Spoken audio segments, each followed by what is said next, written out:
여러분 8대1의 원리를 아십니까?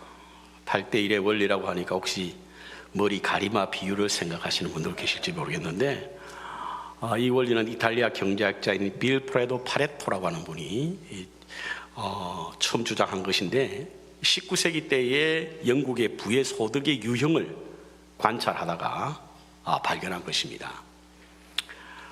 부의 불균형 현상으로 전 인구의 20%가 전체 부의 80%를 차지하고 있다라고 하는 사실을 발견하면서 우리 사회 전반적으로 이와 같은 불균형, 8대2의 법칙이 존재한다는 사실을 알게 되어 발표한 것입니다. 예를 들어 이렇습니다. 20%의 운전자가 80%의 교통법규를 위반하고 20%의 범죄자가 80%의 범죄를 저지르고 있다고 합니다. 그리고 20%의 조직원이 그 조직의 80%의 일을 수행하고 있고, 전체 상품, 시장이나 백화점에 팔리는 상품 중에 20%의 상품이 80%의 매출액을 차지할 뿐만 아니라 전체 고객의 20%가 또한 전체 매출액의 80%에 기여하고 있다라고 하는 연구 결과를 발표했습니다. 뿐만 아니라 한 책을 보면 한 20%는 중요하고 80%는 사소하다라고 하는 사실도 발견하게 되었습니다. 저도 개인적으로 집에 있는 옷 중에 한 20%의 옷을 한 80% 입는 것 같아요. 노래 부를 때도 우리가 18번이라고 하는 노래 있죠. 그 18번의 노래를 반복해서 부르는 비율이 80%에 해당하는 거예요. 어떤 사람이 일개미를 관찰했다고 합니다. 일개미를 관찰해 보니까 개미의 20%가 80% 전체를 이끄는 거예요. 일을 하고 있답니다. 그리고 한 80% 정도는 그냥 놀고 있더라는 거죠. 그래서 이 20%를 드러내놓고 그들을 관찰해 보니까 놀고 있는 80% 가운데 또 20%가 일을 하고 있고 나머지 80%는 그냥 놀고 있더라라고 하는 연구를 발표했습니다. 그래서 80대 20의 원리가 우리 사회, 우리가 생활하고 있는 모든 공간에서 다 적용이 되는구나 라고 하는 사실을 알게 됐다는데요. 예수님의 공동체 구성원 가운데서도 8대2의 원리가 아마 있는 것 같습니다. 예수님의 제자가 12명이었지만 그 가운데 20%, 즉 3명만 그 이름이 거듭 반복되는 그런 것을 보게 되는데요. 예를 들어서 변화산에 올라가실 때도 제자 셋만 데려갔지 않습니까? 야이로에 따라 고칠 때도 셋만 데려갔습니다. 오늘 본문의 겟세마네 오르실 때도 셋만 데려간 거예요. 어떤 무엇인가 중요한 일, 그리고 그 일을 있을 때는 어김없이 셋만 데리고 갔던 것을 보게 됩니다. 그렇다면 예수님의 제자의 공동체 가운데 이끄는 아주 중심적인 위치를 가졌던 사람이 이 세 사람이지 않았을까? 이 세 사람이 전체적인 공동체를 이끌어갔기 때문에 그렇습니다. 역할이나 사회 이해도 측면에서 보면 다른 제자들보다 좀 더 나았을 것이다, 이렇게 보는 거죠. 그런데 오늘 말씀 보니까 다소 실망스럽습니다, 여러분. 그 공동체의 핵심이라 보기에는 좀 한심해 보이게 하지 않습니까? 평생의 자신감과 의연함으로 세상 사람들과 제자들에게 대하시는 주님은 오늘 무엇인가 평소와 다른 모습을 보입니다. 그래서 제자 셋을 데리고 감람산에 오르신 겁니다. 그 산 안에서 겟세마네 동산이라고 하는 곳에 가셔서는 제자를 향하여 깨어 있으라 라고 하는 말씀을 반복하십니다. 그 이유가 41절에 보니까 시험에 들지 않게 하기 위함이다, 이렇게 말씀하고 있어요. 아마도 주님은 이 기도 후에 뭔가 심상치 않은 일이 벌어질 수 있겠다라는 생각을 하신 것으로 보입니다. 로마 군병과 제사장의 하솔들에 의해서 체포될 것이고 신문을 받을 것이며 견디기 힘든 고통의 시간을 보낼 것이라는 사실을 아마 아셨던 것으로 보입니다. 그래서 주님은 기도의 산에 오르셨고 깨어 기도하라고 말씀하셨습니다. 이는 앞으로 닥치게 될 큰 위험, 그것을 극복하기 위함인 것으로 보입니다. 위기가 닥치고 어려움이 예상될 때 가장 중요한 것은 깨어 기도하는 겁니다. 이는 예수님이라고 다르지 않았던 것으로 보입니다. 그래서 동산에 오르셨고 기도하신 것입니다. 이는 바로 기도가 가지는 힘 때문에 그렇습니다. 처음 겟세마네 동산에 오실 때 주님의 모습은 민망하여 죽게 되었다, 이렇게 말씀하고 있지 않습니까? 그렇게 기도하시고 난 후에 산을 내려가실 때는 힘차게 용기를 내어 제자들에게 내려가자 라고 말씀하십니다. 이것이 기도의 힘이라고 저는 믿습니다. 기도하기 전에는 우리에게 두려움도 찾아오고 또 염려도 되고 근심도 되지만 기도하고 난 이후에 우리에게 주시는 하나님의 평안과 위로가 있지 않습니까? 이게 기도의 힘이라고 하는 거죠. 그런데 제자들은 어떻습니까, 여러분? 깨어 기도하라고 했는데 깨어 기도하지 않았죠. 잠들어 있지 않습니까? 그 결과가 뭐죠? 위험이 오자 도망갔습니다. 재밌는 것은 도망간 제자들 가운데 발가벗고 도망간 제자도 있습니다. 마가복음에 기록되어 있는 것으로 아마 마가일 것이라고 보는 것들이 학자들의 일반적인 견해입니다. 왜냐하면 마가는 사도 바울 선생과 선교 여행을 떠났을 때 중간에 포기하고 돌아왔던 겁이 많은 사람이었지 않습니까? 그래서 마가였을 것으로 보는 것이죠. 그런데 이와 같이 기도하지 않고 깨어있지 않았던 베드로가 후에 자신의 삶을 돌아보면서 베드로 전서의 5장 8절에 이런 말씀을 하고 있습니다. 근신하라, 깨어라. 너희 대적 마귀가 우는 사자같이 두루 다니며 삼킬 자를 찾느니 너희는 믿음을 굳게 하여 그를 대적하라. 이 말씀은 바로 사도 베드로가 예수님과 함께 겟세마네 동산에 이르렀을 때에 기도하지 않고 깨어있지 않고 잠들었기 때문인 것으로 보이고요, 그것을 경험하고 깨달은 베드로가 후에 초대교회에 보내는 편지 속에서 근신하라, 깨어라, 너희 대적 마귀가 우는 사자같이 두루 살핀다 라고 하는 말씀을 전한 것으로 보입니다. 그렇습니다. 기도는 시험을 이기게 하는 힘과 용기를 불러 넣어주고 있습니다.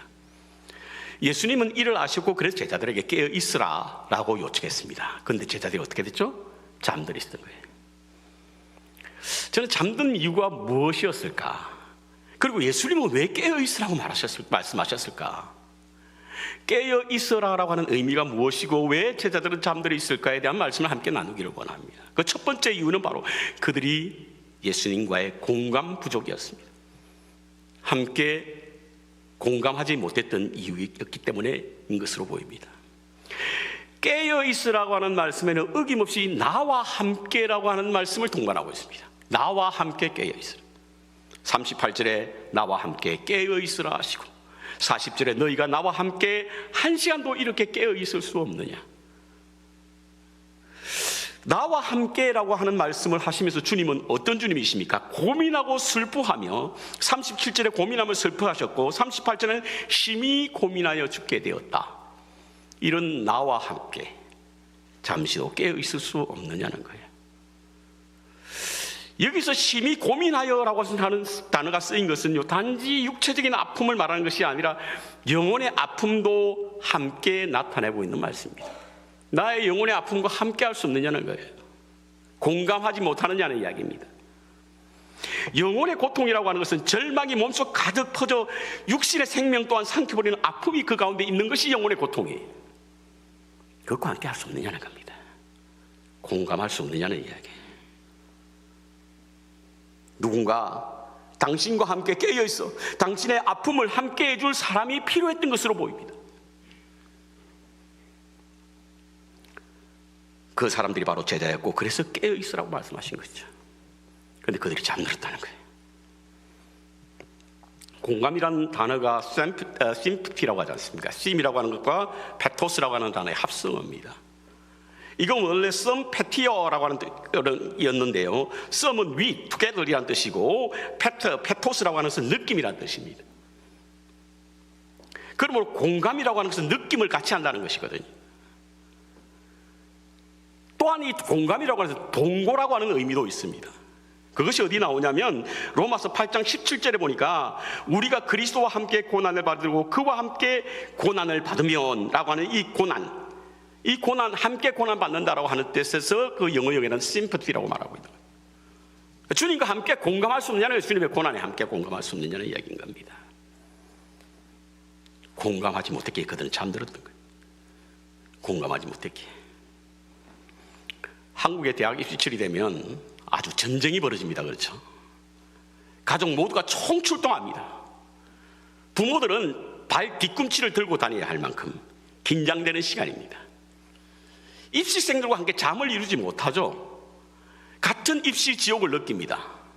겪습니다. 아니 부모가 자지 않는다고 해서 뭐 자녀들이 성적이 올라갑니까? 왜 자지 않고 실컷 자지?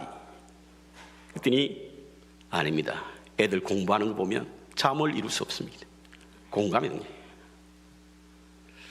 이거 번역에 안 들어있는데 우리 부부가 함께 잠을 주무시다가 부인이나 남편은 어떤 고민 때문에 밤새 잠을 못 이루고 있는데 옆에서 굴굴 자고 있으면 어떤 생각이 들어요? 코를 비틀어 깨우고 싶죠. 왜 한 사람은 잠을 자는데 다른 사람은 잠을 자지 못할까? 다른 사람 잠을 자지 못하는 왜 한 사람은 잠이 들었을까? 공감하지 못하기 때문에.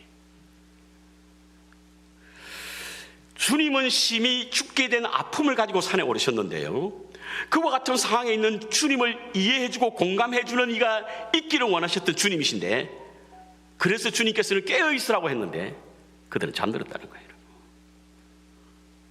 믿음의 삶은요, 와투두가 아니고 와투비입니다. 여러분. 무엇을 하느냐보다도 어떤 존재가 더 중요하다는 것이죠.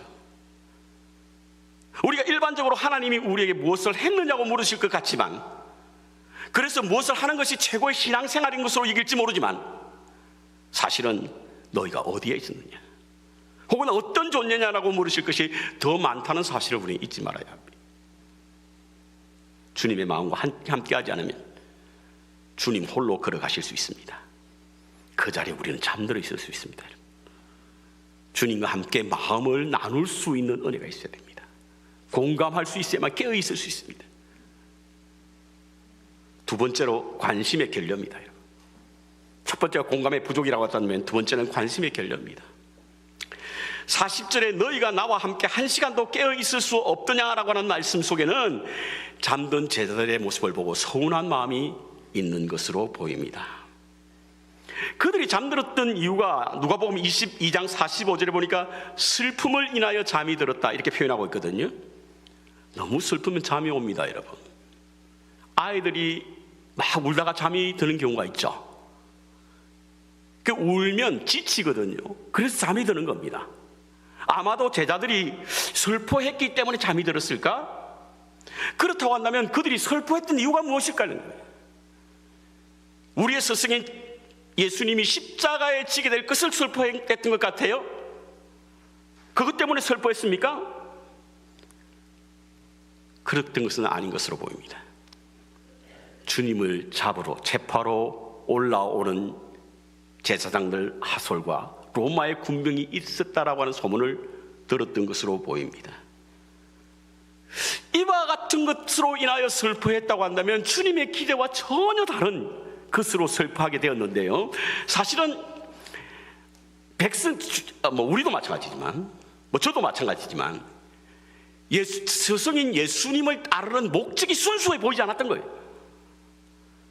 예수님의 삶, 예수님의 정신, 예수님의 가르침, 이것을 따르겠다라고 하는 제자의 순수함이 아니라 어떻게 하면 주님으로 인해서 덕을 좀 볼 수 있을까 라고 하는 다른 목적이 있었던 것 같아요.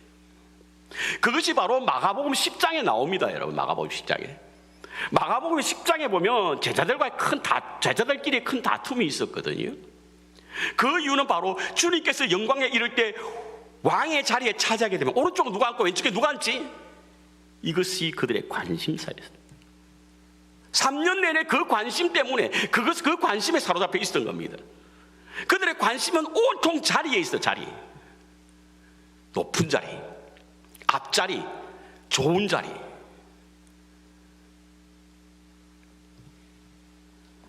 주님은 그들을 향하여 이사야의 말씀을 인용하며 듣기는 들어도 깨닫지 못하고 보기는 보아도 알지 못한다. 그러니까 관심이 그곳에 있으니까 예수님의 관심과 상관이 없었던 거예요. 영적으로 잠이 들어있다는 겁니다, 여러분. 깨어나지 않았던 거예요. 깨어있으라도 깨어나지 않았던 것은 바로 그들의 관심이 예수님의 관심과 멀어져 있었다는 거예요. 누가복음 15장에 보면 탕자의 비유가 나오죠. 그 마다들의 이야기가 소개되고 있습니다. 마다들은요, 아버지 집을 떠나지 않았습니다. 착한 아들이었어요.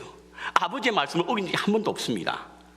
그럼에도 불구하고 누가복음 15장 탕자의 비유에 보면 그 마다들을 다루는 내용이 집을 떠난 탕자의 비유만큼 많은 분량을 통해서 그 마다들을 소개하고 있습니다. 그리고 그 아들이 바로 팀 켈러 목사님에 의하면 탕자였다고 그는 말하고 있습니다. 헨리 나우엔의 탕자의 귀환이라고 하는 책이 있습니다. 그 책에도 역시 큰아들은 이제 탕자로 이제 전하고 있는데요. 헨리 나우엔 목사님이 목사님 아닙니다. 헨리 나우엔이 마지막 시간을 보낼 때에 그의 간절한 바람은 내가 하나님의 품으로 들어가 평안을 얻을 수 있는 것을 위해서 몸부림쳤던 사람이었어요. 그래서 라리스 공동체, 캐나다 토론토에 있는 라리스 공동체에 찾아갔지 않습니까? 그곳에 사무실에 우연히 들어갔다 나오는 길에 렘브란트의 그림인 탕자의 귀환이라고 하는, 탕자의 돌아옴이라고 하는 이 그림을 보게 된 겁니다. 그걸 보는 순간 그는 가슴이 멎는 것 같았다. 그래서 러시아로 달려갔습니다. 그 그림이 있는 그 박물관에 하루 온종일 그 그림 앞에서 자신의 모습을 보게 되고 하나님의 말씀을 묵상하게 되고, 그래서 쓴 책이 바로 탕자의 귀향입니다. 물론 이 책은 나우엔이 죽고 난 후에 유작으로 나온 책입니다만, 그가 말하고자 했던 것이 무엇이냐는 거예요. 이것은 왜 큰아들은 집에 있었고 아버지의 말씀을 어긴 적이 없었고, 그럼에도 불구하고 왜 탕자로 볼 수 있느냐. 여러분, 저 탕자의 귀환에 보면 탕자는 이렇게 내 잘못했습니다 라고 고개 숙이고, 그 옆에 있는 형의 모습은 끄부정한 모습을 있지 않습니까? 나우엔은 그것을 자신으로 보거든요. 평생 동안 그가 살아왔고 하나님의 말씀을 전하는 영성가로 살아왔지만 아버지 마음을 이해하지 못한 채 끄부정하게 서 있는 마다들의 모습이 마치 자기였다는 거예요. 하버드 대학에서 영성학을 가르쳤고 사람들로부터 존경받고 인정받고 명예가 뛰어났고 사람들로부터 존경받는 사람이었지만, 그는 아버지의 품으로 들어가지 못할 때 끄부정하게 서 있는 본인의 모습을 보게 됐다는 거예요. 왜 여러분 큰아들이 탕자입니까? 여러분, 아버지 마음을 전혀 이해하지 못합니다. 만약 아버지 마음을 이해했다고 한다면 탕자가 돌아왔을 때 그 탕자의 재산 문제 가지고 다루지 않았을 거예요. 그의 관심은요, 큰아들의 관심은 아버지의 재산 반을 가지고 나갔지 않느냐, 창기와 방탕하지 않았느냐. 그런데 그 아들이 돌아오는데 어떻게 소를 잡아서 잔치를 했느냐. 자기는 염소 한 마리 준직했는데, 이 뭐죠 이게? 큰아들의 관심은 돌아온 탕자에 대한 관심이 없었어요. 자기에게 돌아온 분깃에 대한 관심만 있었던 거예요. 아버지 마음을 이해하지 못했으니 그를 탕자로 본 겁니다. 헨리 나우엔은 그것이 자기였다는 거예요. 비로소 라리스 공동체에서 아담이라고 하는 한 장애인을 돌보면서 그는 하나님 품으로 쑥 들어가는 경험이 있었다라고 그는 고백하고 있습니다. 유기성 목사님이 쓴 1시간의 기도라는 책이 있습니다. 이분이 이 책에는 뭐라고 소개하고 있냐면 1시간의 기도 캠페인을 그 교회에서, 선한목자교회에서 하게 되었는데, 1시간의 기도를 난 그런 감동이 왔어요. 해야 되겠다 생각하고, 먼저 내가 1시간의 기도를 해봐야 되겠다, 그래야 교회에서 캠페인을 할 수 있겠다 생각해서 1시간의 기도를 하기 시작했다는 거예요. 그런데요, 1시간의 기도를 하다 보니까 주님과 하나가 되는 신비한 경험과 주님 안에서 누리는 행복이 거기에 있더라는 거예요. 그래서 교회 캠페인을 시작하기로 했답니다.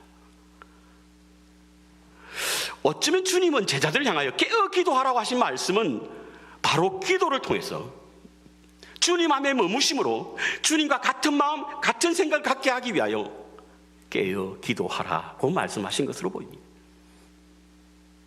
우리가 아직도 이기심에 불타고 자기 중심적인 생각으로 천국의 자리에만 관심이 있다고 한다면 지금 우리는 영적으로 잠든 상태입니다. 여러분,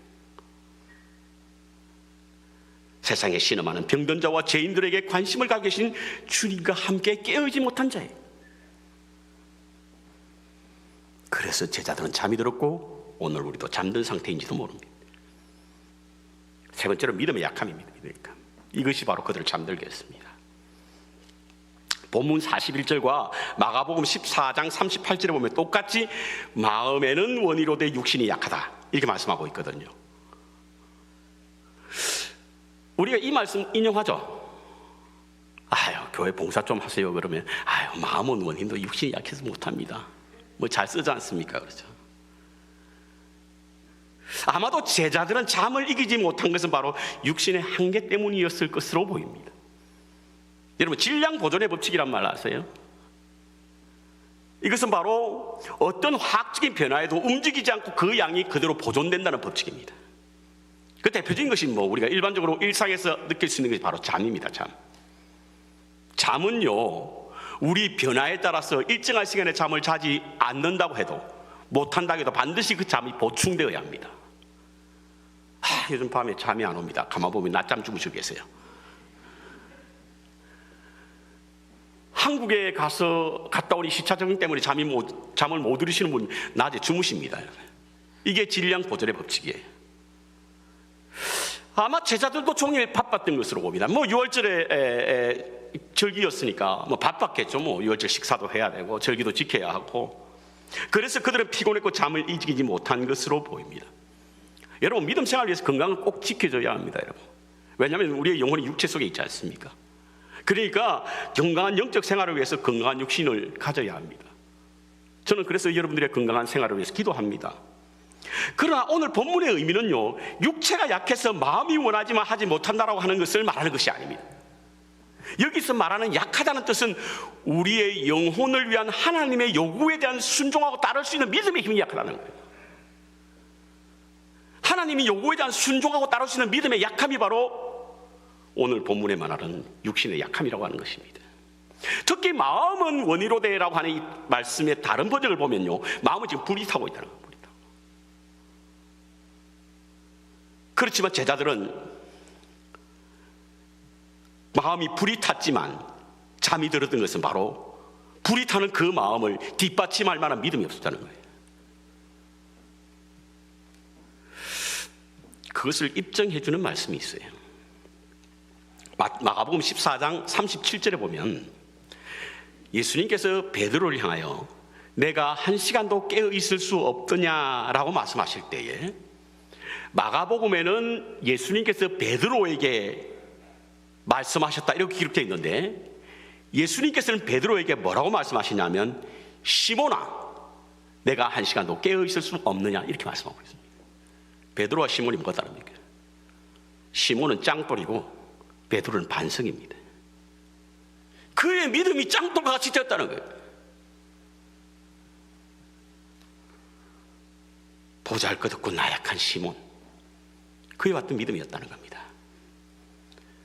우리 몸은요, 익숙한 것, 편리한 것을 쫓아가는 습성이 있습니다. 그래서 낯선 것을 보면 거절하는 거예요. 낯선 것을 하려면 얼마나 힘이 드는지 모릅니다. 그래서 익숙하지 않음으로 불편한 영적 요구에는 익숙하고 편리한 육체를 따르게 되어 있는 거예요. 오늘 본문의 제자들이 마음은 원이었지만 육신이 약했던 것은 그들의 믿음이 육신을 지배하지 못했다는 거예요. 우리의 믿음이 육신의 통제를 받았다는 이야기예요. 간혹은 우리 교회 초기 만백성교회를 세우셨던 믿음의 선진들의 이야기를 들을 기회가 있으면요, 그분들은 이 교회를 세우기 위해서 얼마나 열심히 교회를 섬기고 헌신했는지 모르겠습니다. 초기 이민은 오늘 이민보다 훨씬 어렵죠. 뭐 지금은 여러 가지 많은 뭐 정보나 이런 것을 통해서 이민의 삶을 시작하는 것이 그리 어렵지 않습니다만, 처음에는 그렇지 않잖아요. 모든 것이 낯설고 물설죠. 언어도 제대로 통하지 않고 문화의 충돌도 있고, 그리고 백인들로부터 차별도 당하고 메인스트로부터 무시를 당하고 이러한 때 살았어요. 하루 종일 일했으니 온몸이 다 그냥 피곤에 쩔어 있을 때도 그분들은 교회 와서 기도 생활했고, 그분들은 성경 공부했고, 그들은 김치 팔고 고기 팔았으며 교회를 세웠습니다. 왜죠? 믿음이 육체의 지배를 받지 않았기 때문에. 육체를 쫓아가고자 하는 몸은 끊임없이 요구됐지만 그것을 이기는 믿음이 있었기 때문이에요. 그래서 그 같은 일을 했겠죠. 뭐 노시면서 하셨겠습니까, 여러분? 초기 이민 정착을 위해서 그렇게 애쓰시면서도 교회를 섬기고 헌신할 수 있었던 것은 바로 믿음이 육체의 통제를 받지 않았기 때문에 그렇습니다. 믿음이 육체를 이길 수 있었기 때문에 그렇습니다. 빌 하이벨스 목사님이 문제가 좀 많으신 분으로 요즘 뭐 사람들에게 알려지고 있지만, 이분이 쓴 책 가운데에 Too Busy Not to Pray라고 하는 책이 있습니다. 너무 바빠서 기도합니다. 우리가 생각하는 좀 다르죠. 우리는 기도하자 그러면 바빠가지고. 그런데 이분이 주장하는 것은 너무 바빠서 기도해야 합니다, 이겁니다. 왜죠? 기도라고 하는 것이 무엇입니까, 여러분? 인간의 교만한 본성과 매우 이질적인 것이 바로 기도거든요. 그러니까 인간의 이질적인 본성과 대항하는 것이 바로 기도입니다. 정욕을 쫓아 사는 육체에게 부자연스러운 것이 바로 기도거든요. 인간의 자율성에 대해서 도전하는 것이 기도고, 독립적인 삶에 대해 고발하는 것이 바로 기도입니다. 그러므로 기도하지 못할 여러 가지 환경들이 너무 많죠. 특별히 우리의 삶에 분주함이 있고 생활이 바쁘다 보면 기도하지 못. 그런데 그때가 기도해야 될 때라는 거예요. 왜? 우리의 믿음이 육체의 통제를 받지 않기 위해서. 우리의 육체가 우리를 지배하지 않기 위해서. 우리 육체가 우리의 믿음을 지배하지 않기 위해서 기도해야 한다는 거예요. 기도해야 한다. 하나님의 요구가 우리에게 낯설지 않도록 해야 합니다. 그러기 위해서는 하나님의 교제가 계속되어야 하고 그것이 익숙해야 됩니다. 제자들은 마음이 원하는 것이 낯설었습니다. 그래서 깨어있지 못했던 거예요. 위기 시대를 살아가는 우리는 영적 내성이 길러져야 됩니다. 내공이 길러져야 합니다. 육체가 우리를 지배하려는 것, 육신이 이끌고자 하는 것들로부터 이겨내기 위해서 우리는 영적 내공이 필요한 거예요. 나태하고 게으른 신앙생활의 태도를 고치기 위해서는 우리의 노력이 필요합니다. 그것이 깨어 기도하는 거예요. 사도 바울 선생도 우리가 똑같은 몸을 가지고 있지 않습니까? 우리와 똑같은 성정을 가지고 있어요. 그렇지만 그와 같은 바울은 자신이 육체 지배를 받지 않기 위해서 했던 행동이 뭐냐면 나를 쳐서 복종케 했다, 이겁니다. 나의 육신을 쳐서 하나님께 복종하는 삶을 살았다는 것입니다. 저는 오늘 이 말씀 마치기 전에 말씀을 묵상하다가 다가온 은혜를 함께 나누고자 합니다. 그것이 무엇이냐면 바로 마음은 원이로되 육신이 약하도다라고 하는 이 말씀입니다. 여러분, 이 말씀 누가 했어요? 제자들이 했습니까? 예수님이 했습니까? 만약에 주님이 왜 깨어있지 못하냐라고 했을 때 제자들이 일어나서 마음은 원이지만 육신이 약합니다 라고 했다고 한다면 그것이 뭐죠? 변명이에요. 그런데 예수님께서 그 제자들을 보시고 마음은 원이로되 육신이 약하다라고 말씀하신 것은 그들을 변호하는 겁니다. 깨어 기도하는 스승의 말을 거절하고 잠에 취해 있다가 깨어 주님의 모습을 보니까 온 얼굴에 땀이 흐르는데 모세혈관이 터져서 그런지, 그렇지 않으면 불빛에 땀이 피로 보이는 것이 알 수 없지만 온통 얼굴에 범벅으로 뒤집혀져 있는 주님의 모습을 보고 있는 제자들을 향하여 마음은 원이지만 육신이 약하구나 라고 변호를 해주셨다는 거예요. 차마 민망하여 고개도 들 수 없는 제자들을 향해 주님은 다가오셔서 그래, 내가 안다. 내 형편도 알고 내 마음도 안다. 내가 가지고 있는 육체 한계도 안다 라고 변호해 주시는 예수님의 음성이 제게 그렇게 크게 은혜가 될까 보네요. 비록 한 시간도 함께 할 수 없는, 그래서 참으로 섭섭한 제자이지만 그 내면 속에 흐르는 약한 우리의 인간의 모습을 보고 측은히 여기시는 주님의 은혜, 여기에 분명히 나오지 않습니까, 여러분? 그런데 더 놀라운 것이 있어요. 46절에 보십시오. 함께 일어나 가자. 일어나 함께 가자. 약함을 보시고 측은히 하셨을 뿐만 아니라 잠들어서 도무지 함께 갈 수 없는 제자들에게 손을 내미시며 다시 함께 가자는 거예요. 구원의 길로, 생명의 길로, 영생의 길로 함께 가자는 거예요. 비록 스승의 마음조차 읽지 못해 주님을 실망시킨, 그저 자신의 육체로 다스리지 못하고 피곤함에 잠들어 있는 그래서 영혼에 이르기에 너무나 부족하고 너무나 모자라지만, 너무나 자격이 없는 사람이지만, 그래서 자격 미달의 동행자이지만 주님은 그들 다시 세워 아름다운 동행자로 삼으시기 위해서 함께 일어나 가자고 말씀하신 겁니다. 죽음의 그림자가 다가오는 순간, 연약한 육체의 한계도 불구하고 그 한계 현실을 껴안고 기도로서 자신의 운명과 처지를 받고 싸워 나가는 실존 동참한 예수님께서 세 번의 간곡한 당부에도 말에도 불구하고 세상에 잠들어 취해버린 제자들이 가진 어쩔 수 없는 한계, 그것을 도와주는 말씀이 일어나 함께 가자라고 하는 말씀입니다. 이것이 얼마나 우리에게 큰 위로가 되는지 모릅니다. 그러기에 오늘 우리가 이 자리에 있을 수 있게 된 줄로 믿습니다. 지금 우리는 십자가 주변에 있던 사람을 한 사람 한 사람 묵상하고 있습니다. 지난주에는 인정 배반 그리고 눈물이라고 하는 제목으로 베드로를 묵상했습니다. 오늘은 겟세마네 동산에 있는 잠든 제자들을 묵상하면서 그 속에 나를 발견하기 위해서 이 말씀을 함께 나눕니다. 여기 머물러 깨어있으라. 제자들에게 요구하시는 이 말씀은 보기에 따라서 참으로 대수롭지 않게 여겨질 수 있는 말씀입니다. 하지만 주님께서는 세상을 향한 고난의 길을 가시는 주님의 마음을 헤아리려는 거예요. 세상을 사랑하시는 하나님의 선물로 이 땅에 오신, 그래서 십자가의 길을 걸어가신 그 주님을 함께 하자는 거예요. 눈길 한 번 주지 않고 눈물 한 방울 흘리지 않은 채 그저 우리 앞에 놓여진 문제 급급하고 있는 오늘 우리를 향하여 깨어 기도하라는 거예요. 영적으로 시들지 않게 해서, 잠들어 있지 않게 해서 하시는 우리를 향한 주님의 마음이 이곳에 담겨 있습니다. 인류를 향한 희생과 헌신의 마음을 공감하고 세상을 향하신 하나님의 마음과 함께하며 믿음으로 우리의 영혼을 지배하고 통제하는 육신의 연약함을 이기고 주님과 함께 세상을 품고 함께 깨어 기도해야 될 줄로 믿습니다. 깊어져가는 어둠 속에서 들려오는 자고 깨라, 이제 함께 가자라고 하는 주님의 음성이 우리의 가슴 속 깊은 곳까지 울려 퍼지기를 기도합니다. 십자가 주변에서 깨어있어 기도함으로 주님과 함께 아름답고 행복한 동행의 삶을 이 사순절 기간에 보내시기를 주님의 이름으로 축원합니다.